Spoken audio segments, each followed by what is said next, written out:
जनता तहलका देख रहे सभी दर्शकों को पंकज कुमार का नमस्कार। दोस्तों, कल जो है इस समय पूर्व मुख्यमंत्री मनोहर लाल खट्टर पहुंचने वाले हैं और दीवान फार्म में ये कार्यक्रम का आयोजन किया जा रहा है। बीजेपी पार्टी के कार्यकर्ता और नेता यहां पर पहुंचेंगे और इस समय जो यहां पर व्यवस्थाएं हैं उनका जायजा लेने के लिए इस समय भाजपा के कार्यकर्ता और नेता इस समय यहां पर पहुंचे हैं। सुमेर चंद कंबोज और वो इस समय स्थिति देखते हुए नजर आ रहे हैं, क्या व्यवस्था रहनी है और कौन कौन कल यहाँ इस कार्यक्रम में पहुंचेंगे, ये सब आज विचार विमर्श करने के लिए हमारे साथ जुड़े हैं। सबसे पहले आपका जनता तहलका पर बहुत बहुत स्वागत है। धन्यवाद।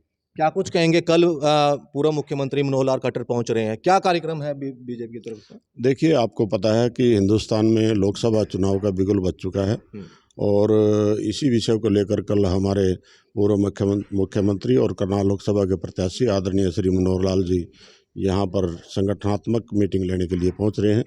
ये कोई आम रैली नहीं है, बल्कि पार्टी के कार्यकर्ताओं से मिलने की एक मीटिंग है जिसमें सभी बूथ स्तर के कार्यकर्ता हिस्सा लेंगे।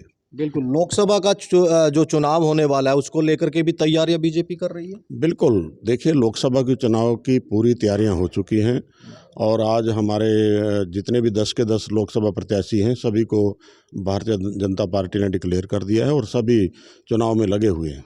हरियाणा में अगर बात करें तो करनाल लोकसभा जो सीट है वो हॉट सीट मानी जा रही है जब से प्रत्याशी के रूप में पूर्व मुख्यमंत्री मनोहर लाल खट्टर आए। क्या सोचते हैं आप लोग? बिल्कुल, देखिए, 9.5 साल तक मनोहर लाल जी ने देश की और प्रदेश की सेवा की है, जिससे लोगों में भारी उत्साह है और उसका रिजल्ट इन चुनाव में देखने को मिलेगा। पिछले बार से भी ज़्यादा मतों से लोग हमारे आदरणीय पूर्व मुख्यमंत्री मनोहर लाल जी को जिताएंगे।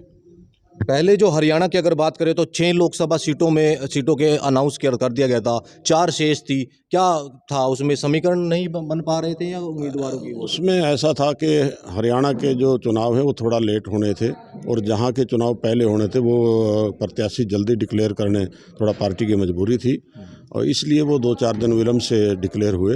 बाकी सब 10 के 10 प्रत्याशी डिक्लेयर हो चुके हैं। दिल्ली की अगर बात करें तो इस समय ईडी ने जिस तरीके से मुख्यमंत्री अरविंद केजरीवाल को गिरफ्तार कर लिया है शराब घोटाले में, आप बीजेपी की तरफ से क्या सोचते हैं इस चीज़ को लेकर के कि ये मामला जो संज्ञान में आया है, क्या क्या रूपरेखा है? देखिए, आज उनके लगभग जो शीर्ष नेता थे सारे जेल में हैं और कुछ ना कुछ तो रीज़न होगा।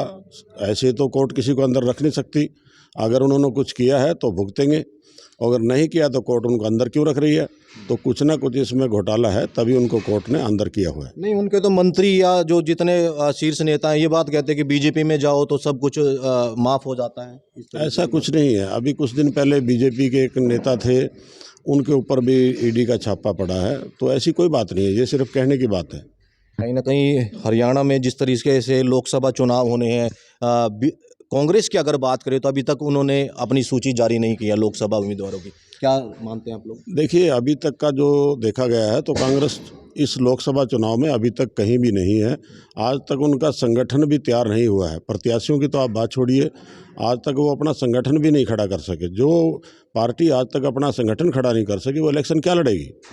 बीजेपी की अगर बात करें तो नीतियां जो हैं जन जन तक पहुंचाई जा रही है, कितने प्रभावित हैं और ये लोकसभा चुनाव कितना प्रभावशाली रहेगा इस समय? देखिए, बीजेपी की नीतियों की वजह से ही आज जो बीजेपी की स्थिति है वो बीजेपी की नीतियों की वजह से ही है।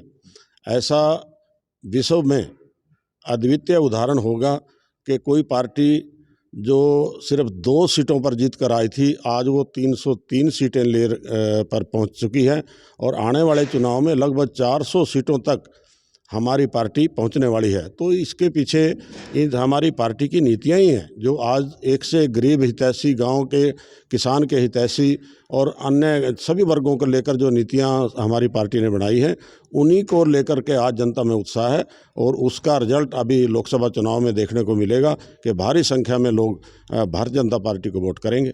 हरियाणा में अगर बात करें तो 10 की 10 सीटों से कितनी जो सीटें हैं इस समय बीजेपी निकालेगी? देखिए, हरियाणा में भारतीय जनता पार्टी का किसी के साथ कोई मुकाबला नहीं है।